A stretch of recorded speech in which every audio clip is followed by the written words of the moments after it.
In conversation with Mari-Carmen Marin.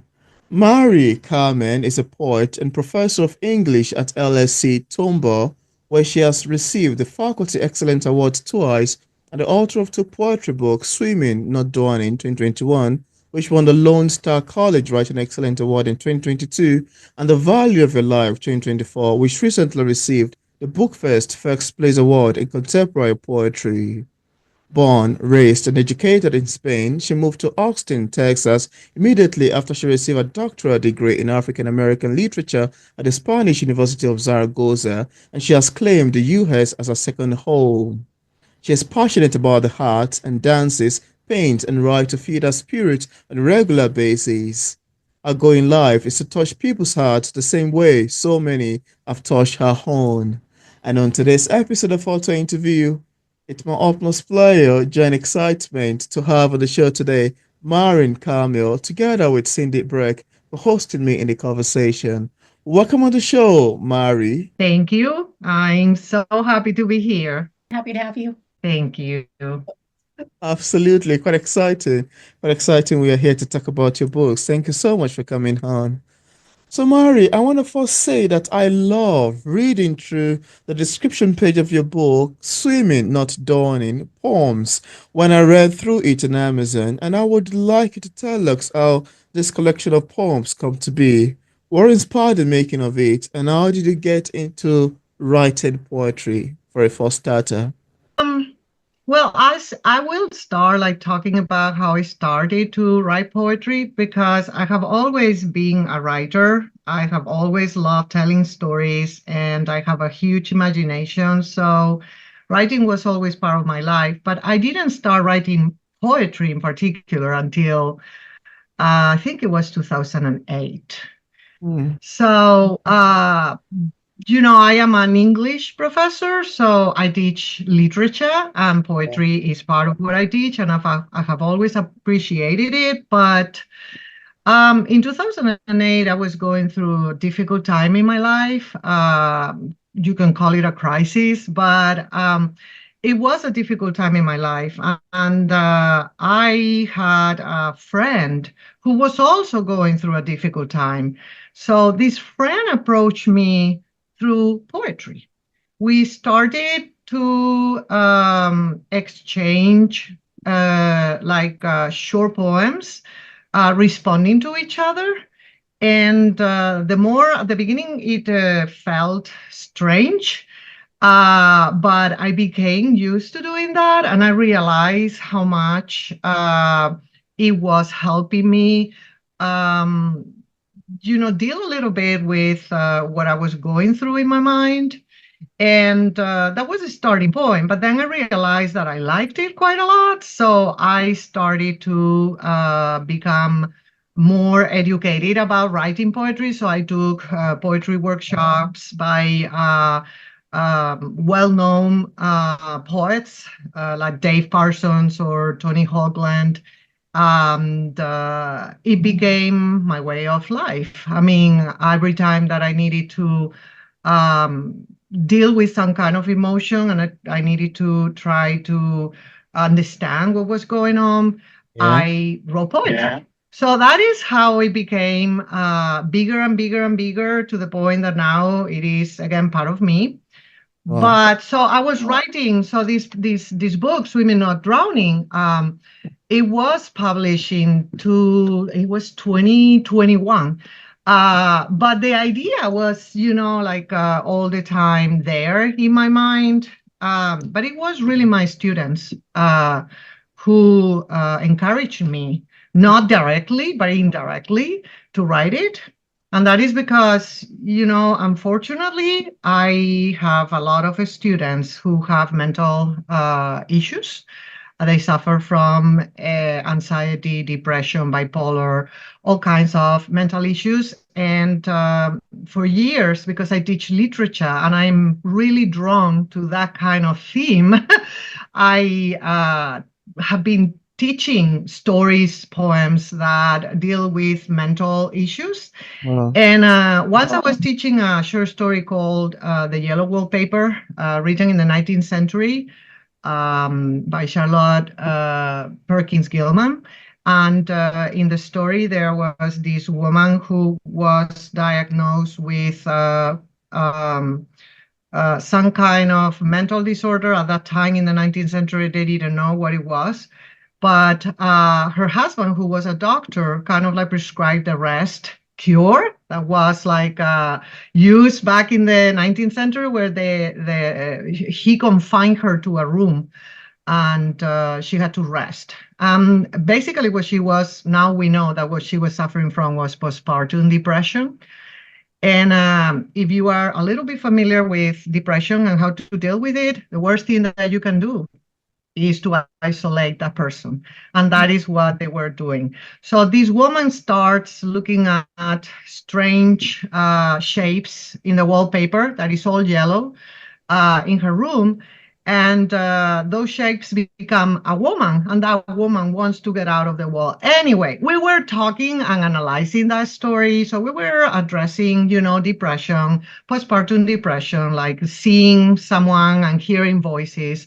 Yeah. The thing is that after that class, one of my students came to my office to thank me for having brought up that issue. And then he shared with me that he heard voices and that his family didn't believe him, and that he thought he was crazy, and he was very ashamed and embarrassed to say that. So the fact that I was talking, about this topic, and I was dealing with it as something, that can happen, and I was also talking about my own struggles with depression and anxiety, inspired him to open up a little bit more. Wow. So after he left, I thought, we need to talk more about these issues, because again, we need more understanding, more acceptance. And those who suffer from mental health issues, they need to reach out, because that in many ways help, with dealing with mental issues, mental health issues. So because I had a lot of poems, that dealt with that topic, I said, I'm going to write a book, and I'm going to start opening up, and when my students see me opening up, probably they can feel less ashamed of having these mental issues, and we can all open up and we can all reach out. And that is what kind of started my determination to put a book together addressing mental issues, mental health issues. Isolation is definitely not a cure for anything like that, but writing is therapy. It most definitely is. If I'm understanding things correctly, you've got 3 parts to your book: the deep, then drowning, and swimming. Could you tell us about each of those parts and give us a little sneak peek at the content that might be involved in those? Yeah, this is very much, my profession influences me a lot. I teach another short story called Sonny's Blues by African-American writer James Baldwin. And it is very poetic. It is a short story. It's about like 2 brothers. One of them is going through issues with addiction. And he's trying to, deal with that addiction through music. So at the end of the story, there's a very poetic, beautiful scene in a nightclub where he's playing jazz. And there are a group of people playing jazz. And the one that is his close friend called Creole, kind of like we see how he helps Sonny, who is the character, like go deep into his fears, And the narrator, who is the brother of Sonny, observes the scene, and then he describes it. As I open my poetry book, I use the passage from this story, Sonny's Blues. And he says, he was having a dialogue with Sonny. So this is Creole, the friend, with Sonny while they were playing jazz. He wanted Sonny to leave the shoreline and strike out for the deep water. He was Sonny's witness that deep water and drowning were not the same thing. He had been there and he knew. And he wanted Sonny to know.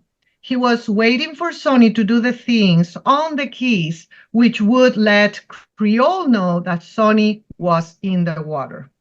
I mean, that resonates with me a lot, and immediately, because I think in analogies and metaphors, the idea came that life is like being in deep water. You know, there are storms constantly, and we have two options: learn how to swim through them or drown. So I decided that I'm very analytical too because of the job that I do. I'm all the time analyzing, you know, everything, stories and poems.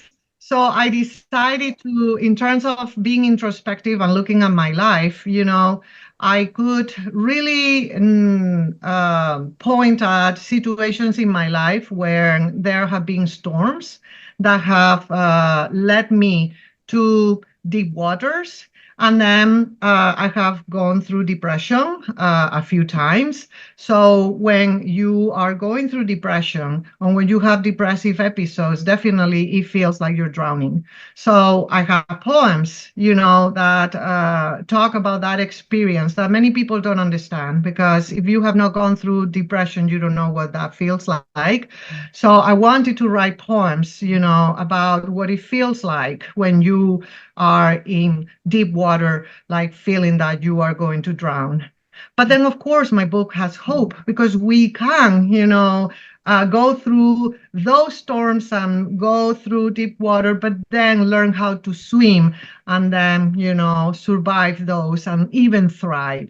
So I wanted to have poems that show what leads us, you know, to those experiences that make us feel that we're drowning. Then the poems that show, you know, what it feels like to be drowning. But then, of course, poems that show different ways we have to, you know, learn how to swim through those deep waters and through those storms and then come out alive and thriving. That's That's a amazing. lot of information. Yeah, that's a whole, I love that. I love the fact that she's given a lot of amazing, well detailed answers to this question, which I consider to be very beautiful. And as a poet myself, I can relate to most of the things you're talking about, which is very beautiful too. You know, it's amazing how people write based on what they've experienced at the time in time past. Yeah. So thank you. You also have another book in the name of The Value of Your Life. For readers who haven't read it yet, and without giving much information away, can we have a sneak of what you'd expect picking up The Valley of Your Life? And if you have a copy there, I would No, like you to show to the The Valley of Your Life is all, it was published. It was published, when was it published? Last year. It was 2024. I don't even know what year we are. It was published in April of 2024. So yeah, it's out of the press. Yes. So I can tell you, you know, it's not very different. It's less personal. This is very personal, swimming, not drowning, because it kind of like based on my experience. But this is less personal, but it has also kind of similar themes. And basically, what it is describing how life has ups and downs. There is light, but there's no light without darkness. And we need to learn. And that is something that I have been learning all my life. And finally, I see it very clearly. We need the darkness. We need it. You know, our society tends to want us to be all happy, to think that when difficulties arise and we are not feeling positive feelings like happiness, joy, confidence, you know, when we are feeling sad or angry, that is wrong. So my book is an attempt to kind of like show how there, like, light is very important, and of course it brings comfort, but there is no light if we don't have dark moments in our, you know, life. So I wrote it inspired by works of art. So I chose works of art from the present, from the past, from, you know, different countries. There are artists like Frida Kahlo, like René Magritte, like Vincent van Gogh, Salvador Dali, Pablo Picasso, you name it. And I chose paintings that evoked a strong emotion on me. And then I wrote this book, kind of like dealing with moments of light and moments of darkness, and appreciating what we learn from both. That is what this book is about. Definitely, it sounds like very personal. I'm curious, both you guys are poets, Peter and yourself, and I'm not. I was just kind of curious, how would you define poetry in your own words? For me, poetry is like a container. It's a container, malleable, where I pour a lot of the chaotic emotions, and everything that I need to express. And when I have it in that container, then I can shape and give it shape. And I can kind of like also bring it out of my chest, my mind, and by looking at it and also making something beautiful out of it, it really helps me deal with that turbulence inside my mind or inside my heart. So really, it's a container. I love poetry because it's concise and it has, a limit. So my mind, everything is, like chaotic. There are all kinds of emotions, thoughts, all at the same time. And sometimes I don't know how to, deal with them. But when I pour it in that safe container outside of myself, I am able to look at it with perspective. And then the act of crafting and making something beautiful out of that chaos brings a satisfaction that also is very healing. So that is how I would describe poetry for me. I mean, it is, again, my way of dealing with myself, or of understanding myself. It is very therapeutic, but the craft part, is also something that I love, because it also, the act of acting something and giving it shape makes you get away from, the pain that some emotions cause. So, and also you're creating beauty. And that is the biggest, like achievement that I can create. Like beauty is what I aspire, to in my life. So yeah, it's all of that for me. I don't know about you, Peter, but that is for me. I love your answer to that question. So beautiful. I wrote it down. I had to write it down. Your answer is so beautiful. I love the fact you mentioned poetry is like a container where you pour all of your chaotic emotion and express yourself, and then go back to that container and begin to shape it one after the other in a beautiful manner that you now begin to bring something beautiful and satisfactory out of it. That sounds like, I mean, this is like a different definitions that I've been asking poets. And that's one of the things that make poetry to be quite fun, because once you ask poet one, the second poet, they all have their definition of what they think of poetry. For somebody like me, I've always considered poetry as the language of the soul of the poet at that particular time that a poem was written. That is my own long-term definition of poetry. When people ask me, Peter, how would you define poetry? I'm like, poetry to me is the language of the soul of the poet at that particular time that a poem is written. Why I added the clause, more like a noun clause. When you go to English class, it's like there's a noun clause at that particular time when the poem is written. It's because of the fact that sometimes the poem could communicate grief. Sometimes it could communicate heartbrokenness. Sometimes it could communicate joy. Sometimes it could communicate sadness. That's why I love to put at that particular time that the poem is written, the language of the soul of the writer, of the poet. I love your definition as well. And I felt I should share mine. The language of the soul is beautiful, yes. That is absolutely beautiful. Peter, I thought it was really interesting that I was as Maria was describing her container, I was thinking of a book being that container that Yeah, you could put on a shelf, absolutely. and they're Yeah, themed in different ways. Like I said, I'm not an artist as far as the poetry is concerned. I write novels. But that visualization when you were describing that, that's what my mind went. So yeah, it that's is kind true. of interesting how you look at things like that.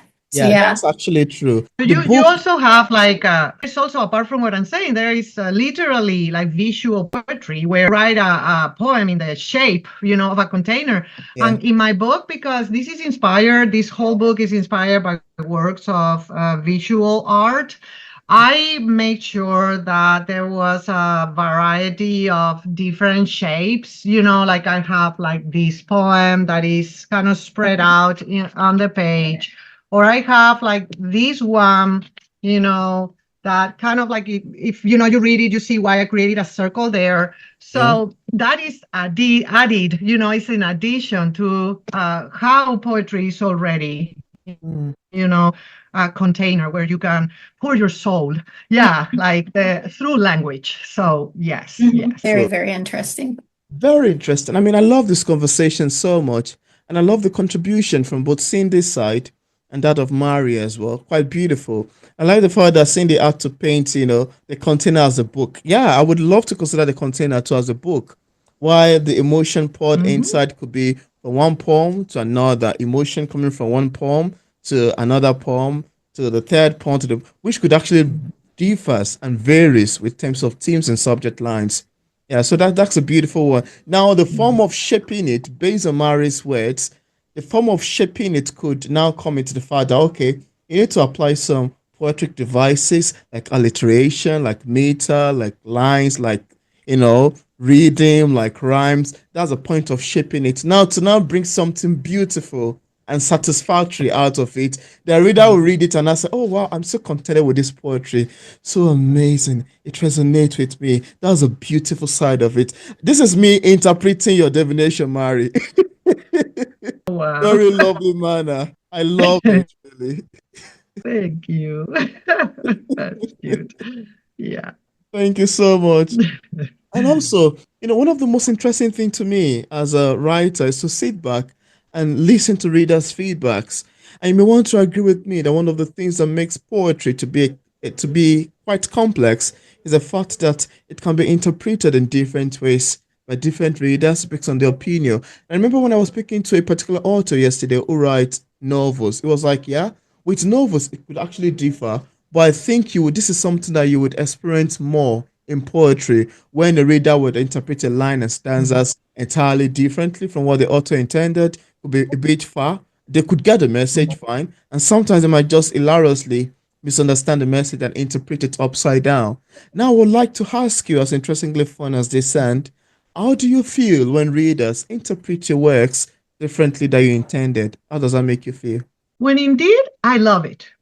I think that is one of the very positive things about poetry. Yeah, And I do this constantly because I teach poetry. So it is always my students and I, like learning from each other yeah, because we come with different interpretations. And that, of course, varies depending on the um, place where we find ourselves and where we come from. I have an Mhm. experience, so I'm seeing something that someone else has not seen in words or images. So I always tell my students, I laugh and I say, most of the writers that we study are already dead. So it's impossible to kind of know what they intended when they wrote what they wrote. Some writers have talked about their work and have explained what their poems meant, but we don't have that privilege.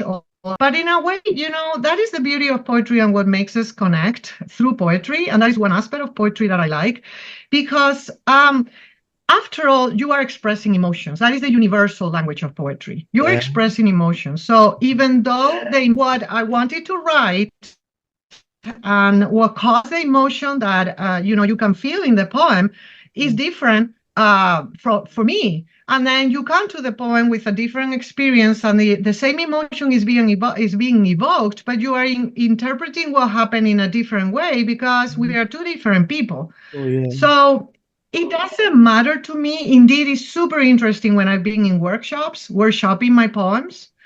And someone, listening, and I'm like, whoa, and I'm writing down what people are saying that this line means or try to convey. Amazing, I love it. Then I clarify, it really doesn't matter if that is what I intended or not. I see that the emotion has been conveyed. So I really don't care if the other person is not interpreting it my way. If I can share, I share like what I intended. But what I love is like how we arrive at the same kind of reactions or similar reactions, even if it is from different experiences. Yeah. I mean, Toni Morrison, another African-American writer, she said that there is a dance between a writer and a reader. And, in dancing, when you are dancing together with someone, you have the person who leads and the person who follows. I think that is what happens, the writer is leading the reader, but, it doesn't have to be, rigid. The writer, so the steps come, with the steps that the leader initiates, but then the dance can go somewhere else. It is collaborative. It's not like it's only my job and only what I say is what counts. It's the beauty of the dance that the reader creates together with the writer. So I really, I think that is part of writing poetry, writing in other genres, but specifically with poetry is very true, and it's fine. It's fine, I think. I like the way that you put that about it's like a dance. It's a dance of communication and so forth. I was curious, do you have another poem that you would like to read with us or anything? I thought about sharing the poem that I wrote after this student of mine came to my office to thank me for bringing up topics about mental health. Oh, wow. And it is, of course, in Swimming Not Drowning. And he told me that he heard voices in his head and nobody believed him, and they thought that he was crazy. So I went home, basically, and I wrote this poem that is entitled, In Answer to Those Who Say the Voices in My Head Are Not Real. I hear a mob of angry people yelling, a demolition on a construction site. I don't know what they want, the voices. I just want silence. No more jackhammers cracking the pavement of my brain. I see the voices in the woman in the mirror, in her hazel irises when they turn greener inside and darker around their edge, bloodshot eyes, lids too heavy and waterlogged to remain open. In her body, her sharp shoulder blades, jutting clavicles, the marked outline of her sternum, spine, 24 ribs, and hip bones. In her skin, the color of bleached bones, thin as the pieces taste like milk that has gone bad. And soon enough, my stomach never sleep, evening, night, awake and asleep. In the dirty clothes falling out of the hamper, in the weeks of food in the refrigerator, the moldy broccoli, the spoiled apples, the rotten beef. The voices have sharp edges. They hurt my hands when I try to write down the pain they cause. The brick block in my chest, rubbing up and down against my sternum, stopping the air to my lungs. The cold sweat bringing shivers down my spine, torments me down until I only want to lie down and sleep forever so that I stop hearing the voices in my head. You painted a vivid picture. It's amazing. That was my intention. People say, what are you talking about? There are no voices, Oh, yeah, they are There's real. a saying, show, don't tell, in the narrative industry and when you write. And that's exactly where my mind went was, wow, you are definitely showing what is going on when someone feels like they've got voices in their head. Absolutely. And really not telling. So kudos to you on that one. Nice job. Thank you. That was the intention. Do you want me to read one from Yeah, here? let's see. Let's get it. So I was thinking of reading either this one or another one that comes after this one, but the cover of my book comes from painting, and indeed this was painted in 2018, so it's relatively modern. It is a Spanish painter. His name is Tomás Ortega Díaz, and the title is called Serenidad, like serenity. And when I saw it, I thought that it represented very well the whole content of my book, because it evoked, I was telling you, this book is about how we need to embrace the darker parts in life, because there's no light without that darkness. So when I look at it, I decided to use it for the cover, but also I wrote a poem that I included. It's the very first poem that you have in the book. And again, this painting is called Serenity. I entitled my poem On the Other Side. I start the poem with a quote from Robert Frost, and that quote says, "The best way out is always through." So we had to go through those dark moments. Yeah. On the other side, when life spirals out of control, drags you into its empty center, like a vortex around your neck, shoulder blades, waist, legs, feet. You resist. Grab the first object at hand, a tree branch, a steel knot, a barbed wire fence. Your fingers get raw, weak, sweaty, slippery. You see yourself vacuum, dislodge, dismember. A speck of dust, numbness, awakens your tears. Wow. What if you stand facing your tornado? Join the force, the light, the energy around you. Take off your shoes. Mark your footprints on the first step you take. Climb the ladder between your turbulence and the quietude of the other side. Jump. That's amazing, really. That's very beautiful. I love your take. I love your lines. I love your recitation. I love the meters. I love the depth of the words. They're quite beautiful. Thank you so much for sharing. And just as a Thank publisher, you. so what sort of advice would you give other poets who are still struggling with publishing a collection? What would you advise people in this category? I would say do what you love. Do who you are. If you're passionate about it, do it. Don't stop it. Don't be discouraged. You need to develop thick skin. You're going to receive rejection.